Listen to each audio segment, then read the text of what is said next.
India and the United States have signed a new framework agreement focused on critical minerals and rare earths, deepening cooperation in what is becoming one of the world's most important geopolitical and economic battlegrounds. The deal was finalized in New Delhi between External Affairs Minister Subramaniam Jaishankar and US Secretary of State Marco Rubio during Rubio's visit to India.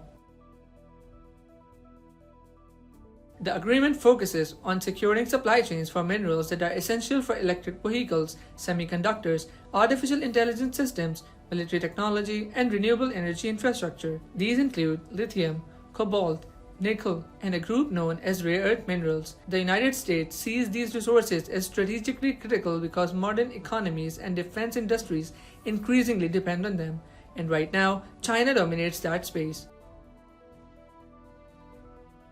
China controls around 60% of the world's rare earth reserves and possesses nearly 90% of global supply. That has created growing concern in Washington and among its allies, especially as tensions with Beijing intensify over trade, technology, and security. The new India-US framework is designed to reduce dependence on China by building alternative supply chains. According to both governments, cooperation will include mining, processing, recycling technology, sharing and investment across the entire mineral sector. The agreement also links closely with the wider Quad initiative involving the US, India, Japan, and Australia. Together, the Quad countries say they aim to mobilize up to $20 billion into mining and processing projects to create more resilient global supply chains.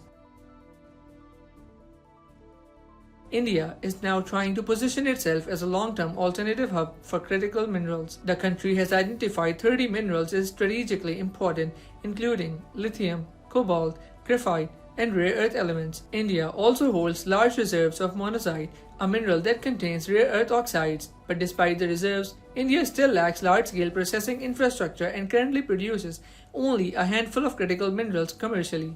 That is now beginning to change.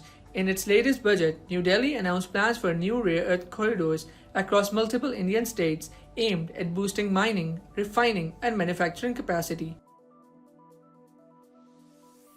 The agreement reflects a much bigger global race now underway.